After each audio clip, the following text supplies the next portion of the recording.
A woman humiliated a black soldier on an airplane, thinking she knew everything about people like him.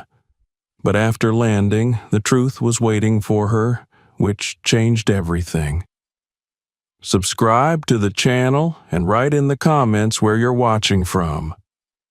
Catherine adjusted her seatbelt with a sharp tug, sighing as she scanned the crowded plane. She had been traveling all day, and the delays, the bustling crowds, and the endless noise had worn her thin. Now she just wanted to sit quietly and get through this flight. But as her eyes landed on the person seated next to her, she felt the heat of irritation creeping up her neck. He was a young man, perhaps in his late 20s, dressed in a military uniform that looked freshly pressed. His dark skin stood out against the crisp green fabric of his jacket, and a small name tag on his chest read Williams. He had a large rucksack at his feet, which bulged awkwardly into her legroom.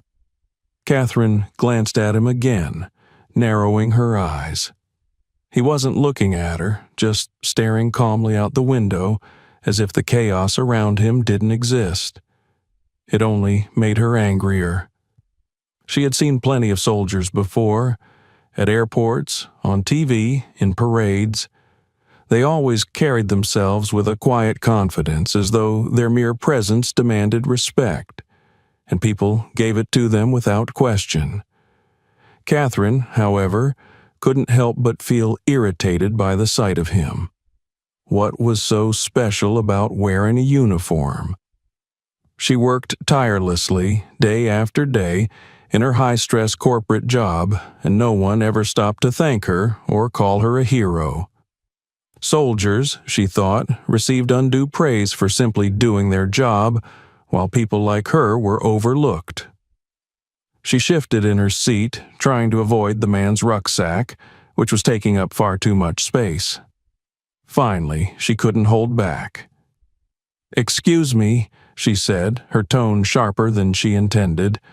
"Could you move that bag? It's in my way." The man turned to her, his face calm and unreadable.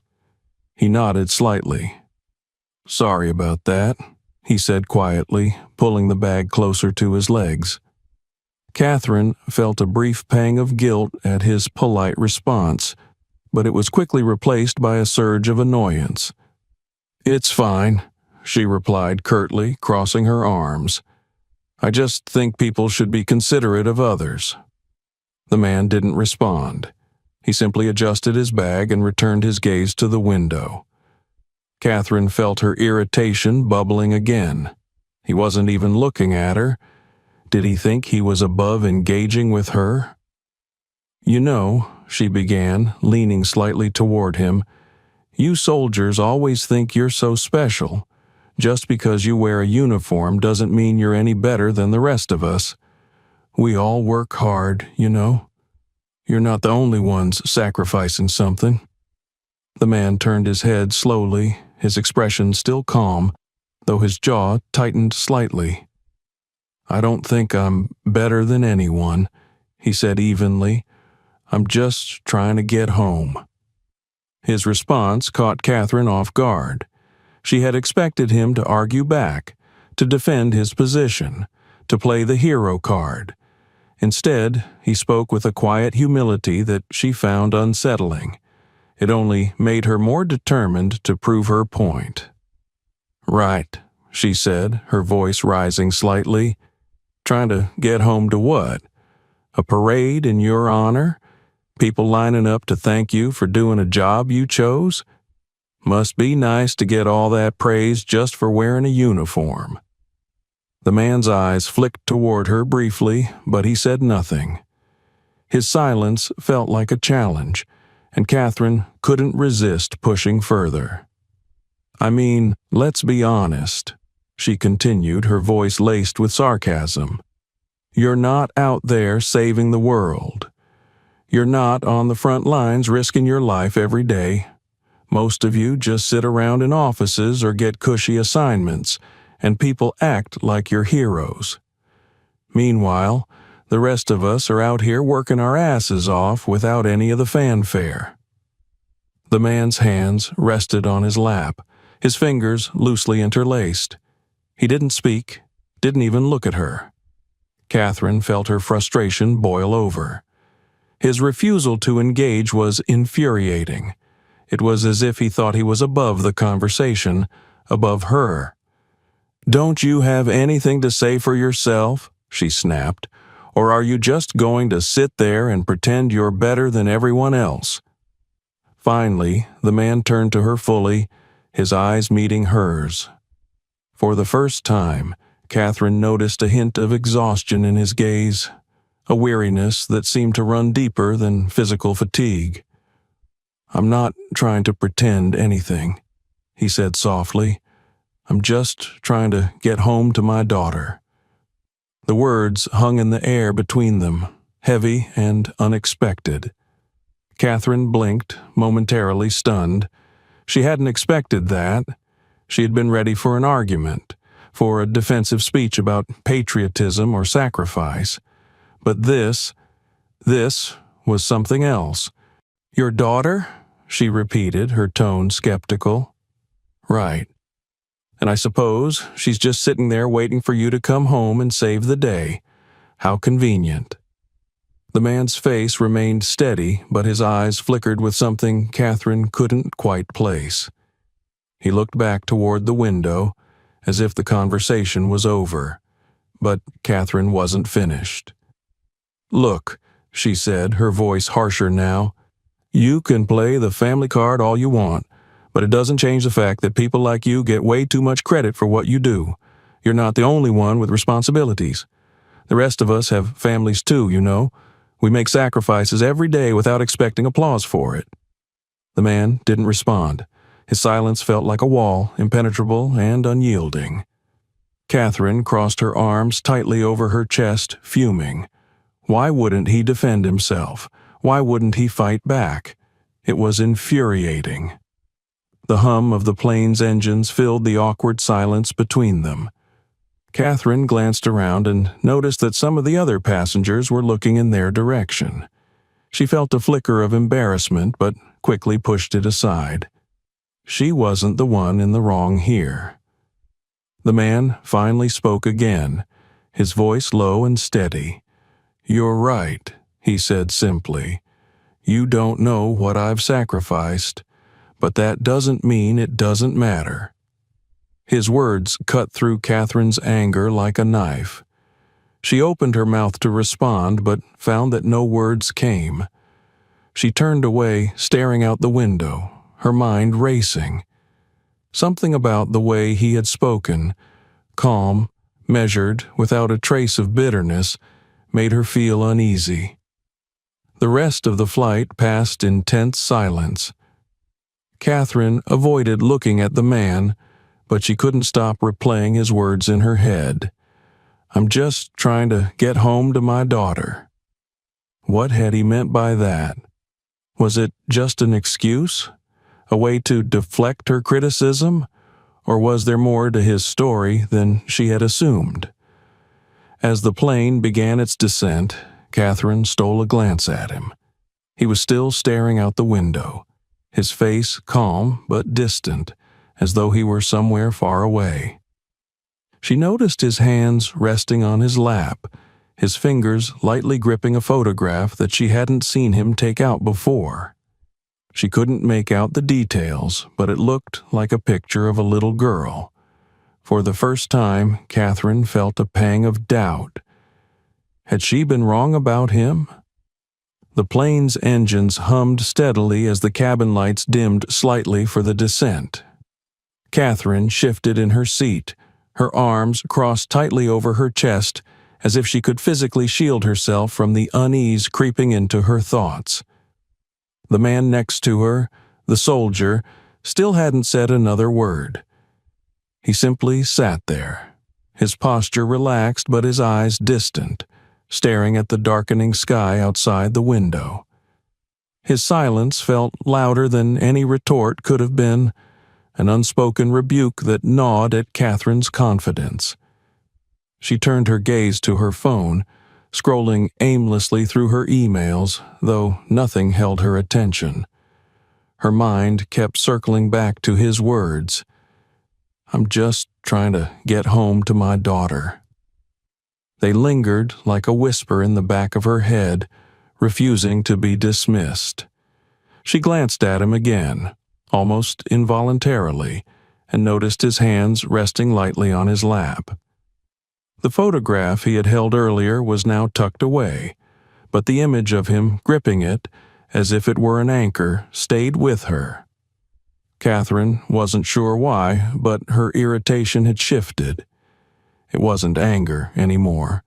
It was something heavier, more unsettling. She couldn't shake the feeling that she had misstepped somehow, though she couldn't pinpoint where or how. He hadn't argued with her, hadn't even raised his voice. And yet, his quiet demeanor, his refusal to engage with her provocations, had left her feeling strangely defensive. She wasn't used to feeling this way. Usually, when she argued with someone, she walked away convinced she had won. But this time there was no victory, only a hollow, uncomfortable silence. As the plane hit a pocket of turbulence, Catherine gripped the armrests instinctively. The cabin jolted, and a few gasps echoed around her.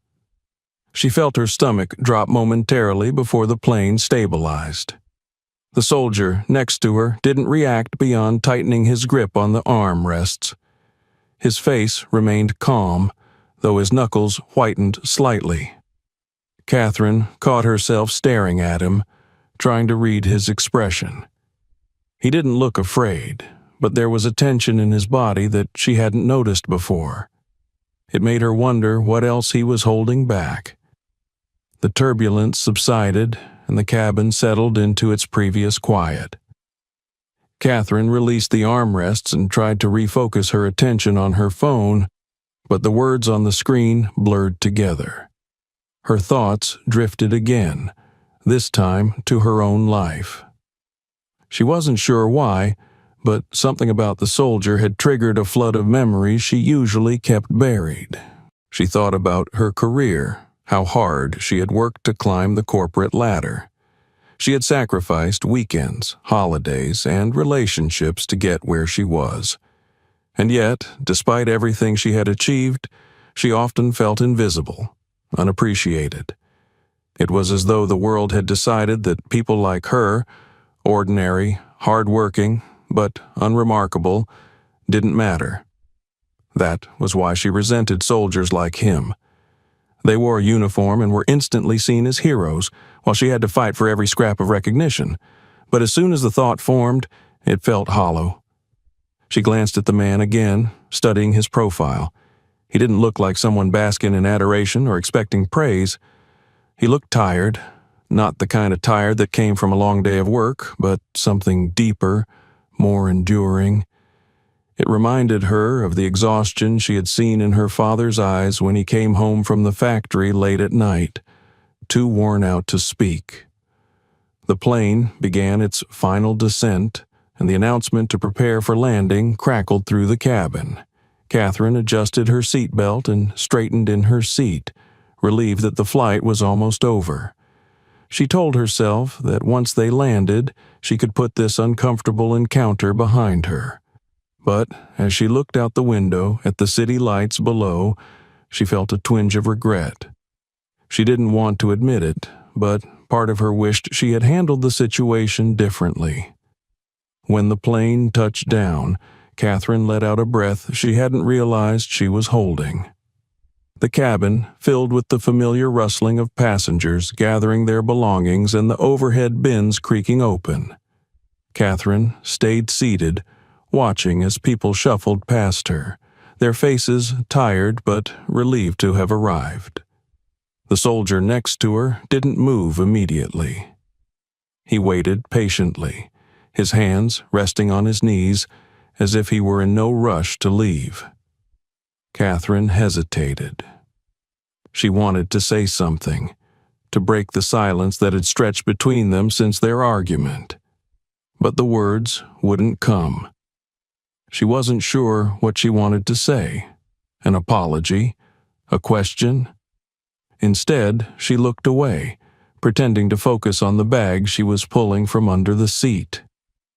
As the line of passengers began to thin, the soldier finally stood, grabbing his rucksack and slinging it over his shoulder. Catherine couldn't help but notice how carefully he moved, as if he were trying not to draw attention to himself. He nodded politely to her before stepping into the aisle, his expression unreadable. She watched him go, a strange emptiness settling in her chest. When Catherine stepped off the plane and into the terminal, she spotted him again. He was standing near the baggage claim, and for the first time she saw someone waiting for him. An older woman stood there, her hands clutching a photograph tightly to her chest. Her face lit up when she saw him, and she hurried forward, wrapping him in a tight embrace. Catherine couldn't hear their conversation, but the emotion on the woman's face was unmistakable. Relief, gratitude, and pride. Catherine froze, her suitcase forgotten beside her. She watched as the woman showed him the photograph, her fingers tracing the edges as she spoke. The soldier listened quietly, his head bowed slightly, his posture humble.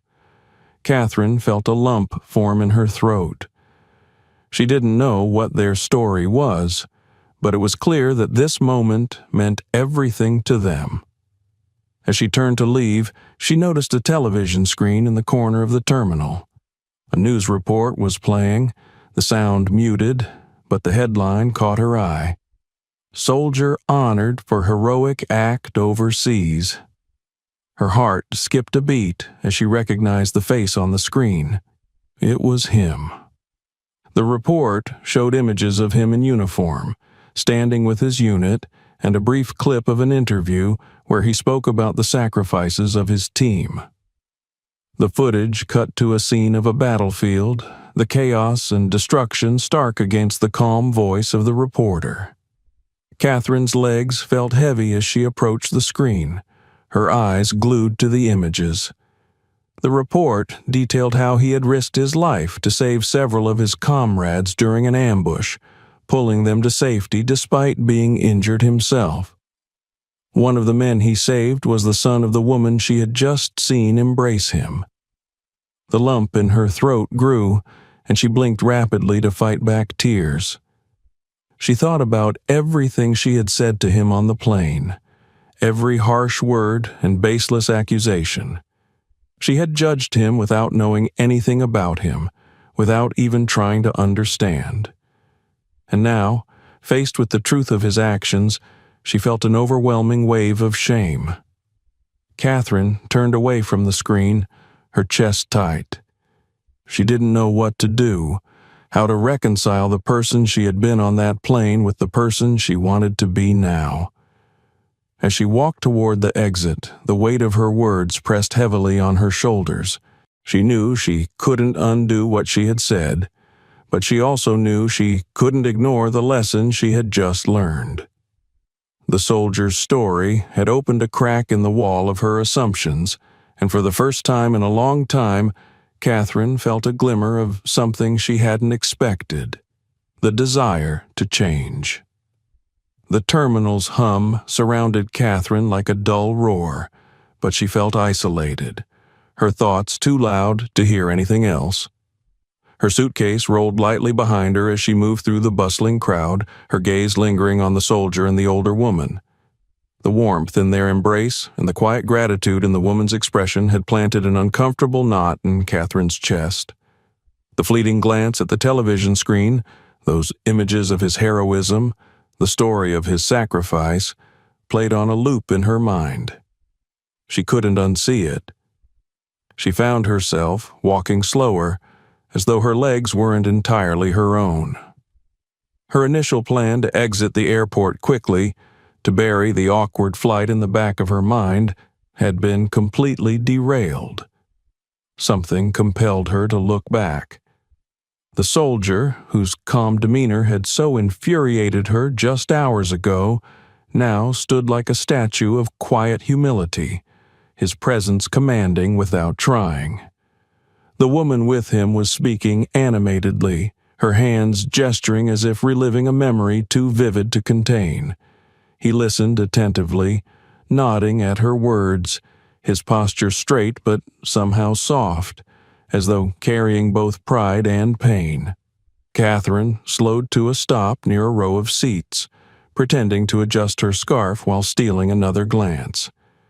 She felt a pang of guilt, realizing she was eavesdropping in her own way, but she couldn't tear herself away.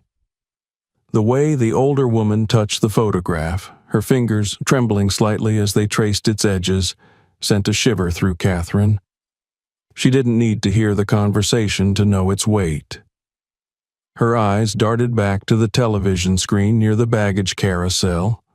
The report had looped, showing the soldier's photograph again, this time zooming in on his face.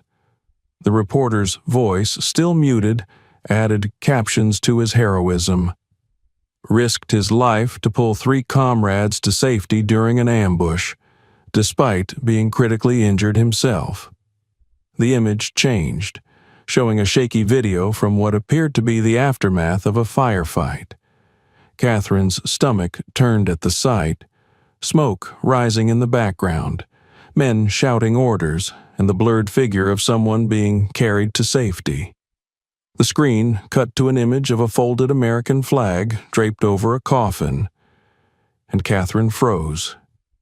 It wasn't just about him, she realized. It was about loss so profound it was impossible to understand unless you'd been through it. And yet, she had dared to diminish it, to scoff at his uniform, to insult his service. Her cheeks burned with shame as she walked toward the airport's exit. The cold air outside hit her like a slap, clearing her mind but leaving her no relief. The scene in the terminal, the news report, and the conversation she'd had with him on the plane, all tangled together in her thoughts. Every word she'd said to him felt heavier now, their weight crushing her chest. She called for a cab and climbed into the back seat, her suitcase sliding onto the seat beside her.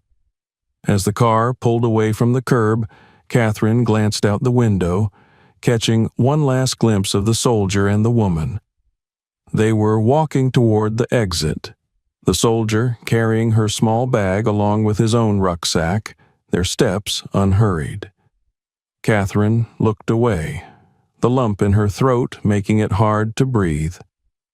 The ride home was silent except for the occasional murmur of the cab driver's radio. Catherine leaned her head against the window, her breath fogging the glass. The city lights blurred into streaks as they sped by, but her mind was still firmly planted in the terminal. She thought about the soldier's daughter, the one he had mentioned with such quiet resolve. What kind of father was he, she wondered. What sacrifices had he made to get back to her? And what kind of person had she been, sitting there judging him, throwing barbed words at a man she didn't know? By the time the cab pulled up in front of her apartment building, Catherine felt drained, though not in the usual way. This wasn't the fatigue of a long flight or a busy day. This was deeper, like a part of her was unraveling. She paid the driver and trudged up the steps to her apartment, the wheels of her suitcase clicking on the pavement. Inside, she set her bag down and sank onto the couch, letting out a long sigh. The silence of her apartment felt oppressive, pressing against her as she replayed the events of the day. She reached for the remote and turned on the TV, hoping to drown out her thoughts with background noise, but the first channel she landed on was airing the same news report she'd seen at the airport. She froze, her hand tightening on the remote. The screen showed the soldier again, this time in an interview. His voice was calm, steady, but there was an undercurrent of emotion in his words that made Catherine's chest tighten. "We all make sacrifices," he said, his gaze direct but soft. "It's not just about what we do on the battlefield.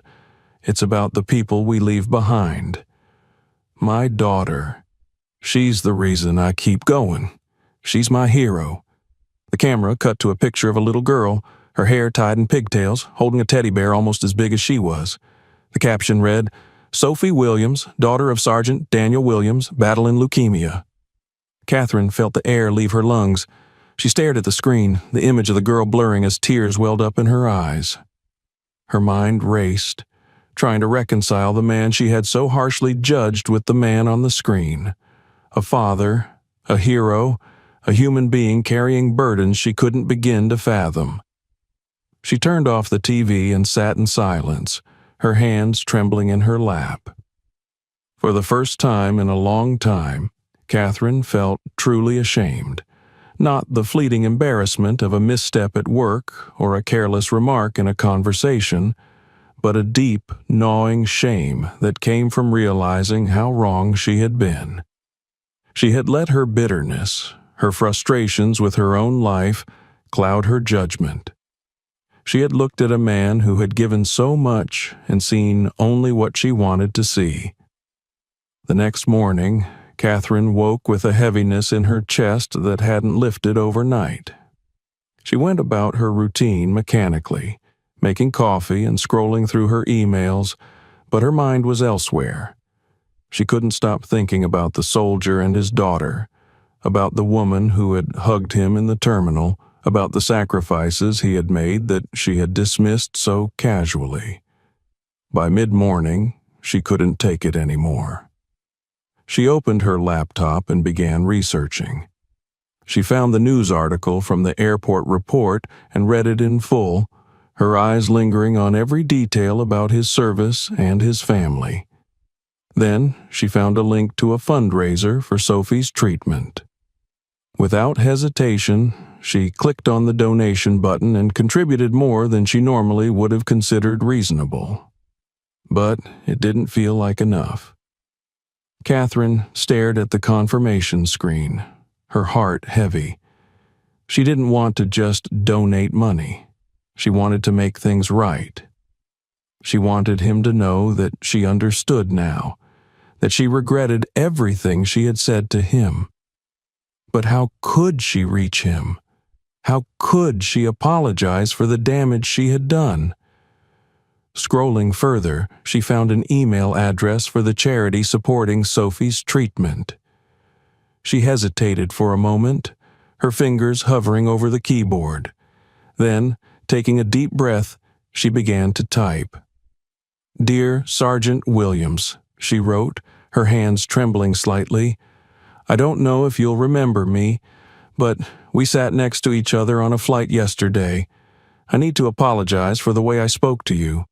I said things that were unfair, unkind, and completely unwarranted. I didn't know your story, and I judged you without reason. I see now how wrong I was, and I'm deeply sorry." She paused, her throat tightening. It was harder than she had expected to put her feelings into words, but she pressed on. "I've read about what you've done, about your bravery and your sacrifices, and I am in awe. I wish I had taken the time to listen instead of assuming the worst. Your daughter, Sophie, is lucky to have a father like you. Please know that I am supporting her fundraiser and will do whatever I can to help. Thank you for everything you've done, for your family, for your comrades, and for people like me who didn't appreciate it before. I hope you can forgive me." Catherine hit send before she could second-guess herself. As the email disappeared from her screen, she leaned back in her chair, her heart pounding. She didn't know if he would ever read it, let alone respond. But for the first time since the flight, she felt a small measure of relief. She couldn't undo her words, but maybe, just maybe, she could start to make amends. The next few days were a blur for Catherine. Though she returned to her usual routine, conference calls, spreadsheets, and coffee breaks, her thoughts kept drifting back to the soldier, Sergeant Williams. She found herself checking her email obsessively, hoping for a reply to the message she had sent. But as the days passed with no response, she began to wonder if he had even seen it. She couldn't shake the heaviness in her chest. It wasn't just guilt. It was the realization that she had been living her life in a way that didn't align with the person she wanted to be. Her encounter with Sergeant Williams had cracked open something inside her, a part of herself she had long ignored. She had spent so much time building walls against vulnerability, against connection, against anything that might disrupt her carefully controlled world. But now those walls felt flimsy, brittle, as though they could crumble at any moment. One evening, after a particularly long day at work, Catherine sat on her couch scrolling through her phone. She wasn't looking for anything specific, just trying to fill the silence of her apartment. But her scrolling paused when she came across a new article about the fundraiser for Sophie Williams. The headline read, "Local Hero's Daughter Inspires Community Support." The article described how Sergeant Williams had not only raised money for his daughter's treatment, but had also inspired others to contribute to the hospital where Sophie was being cared for. There were quotes from families who had benefited from his efforts, as well as testimonials from his fellow soldiers about his bravery and selflessness. The words painted a picture of a man who was not just a soldier, but a father, a friend, and a source of hope for many. Catherine's eyes welled with tears as she read. She thought about her own life, how she had spent so much time chasing professional success, yet never felt the sense of fulfillment that seemed to radiate from the people in the article. It wasn't that she regretted her achievements, but she couldn't help but feel that something important was missing. She wanted to be part of something bigger than herself, to contribute to the world in a way that mattered. That night, she made a decision. She didn't just want to donate money to Sophie's fundraiser, she wanted to get involved. She began researching ways to support the hospital, looking for volunteer opportunities and upcoming events. She discovered that the hospital was hosting a fundraiser gala in a few weeks to raise awareness for children with chronic illnesses. Without hesitation, she signed up to volunteer. Over the next few weeks, Catherine threw herself into the work. She attended planning meetings, helped coordinate donations, and reached out to local businesses for sponsorships. At first, she felt out of place among the other volunteers, many of whom were parents or medical professionals. But as she got to know them, she realized how much they had in common. They were all there for the same reason, to make a difference. As the gala approached, Catherine felt a growing sense of purpose. For the first time in a long time, she was doing something that wasn't about her career or her own success. It was about helping others, about giving back, and it felt good. She found herself thinking less about her mistakes and more about how to move forward, how to be the kind of person she could be proud of. One evening, as she was finalizing details for the event, Catherine received an email notification on her phone. The subject line read, "Thank you for your message." Her heart skipped a beat as she opened it. The email was from Sergeant Williams. "Dear Catherine," it began, "thank you for your message. I have to admit I was surprised to hear from you, but I truly appreciate your honesty and your willingness to reach out. It's not always easy to admit when we've been wrong, and I respect the courage it took for you to do so." Catherine felt a lump form in her throat as she continued reading. "I want you to know that I hold no resentment for what happened on the flight. We all have moments where we let our frustrations get the better of us, and I've certainly had my share. What matters is that you took the time to reflect and to make things right. That means more than you know. Sophie is doing better thanks to the incredible support we've received from people like you. Her treatment is ongoing, but we're hopeful for the future. Knowing that there are people out there who care, not just about her, but about all the kids at the hospital, gives us strength. Thank you for your kindness and for your support. It makes a difference, more than words can say. Best wishes, Sergeant Daniel Williams. Catherine stared at the screen, her hands trembling slightly. His words were so gracious, so forgiving, that they made her chest ache. She hadn't expected such kindness, especially after the way she had treated him. But his response only strengthened her resolve to do more, to be better. The night of the gala arrived, and Catherine stood near the entrance, helping to greet guests as they arrived. The room was beautifully decorated, with twinkling lights and tables adorned with elegant centerpieces. There was an air of celebration, but also of purpose. A shared determination to support the children and families who needed it most.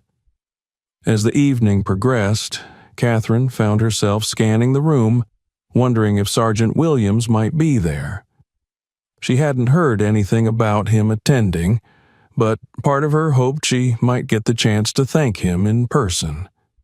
She knew it was unlikely. He probably had more important things to focus on, but the thought lingered in the back of her mind.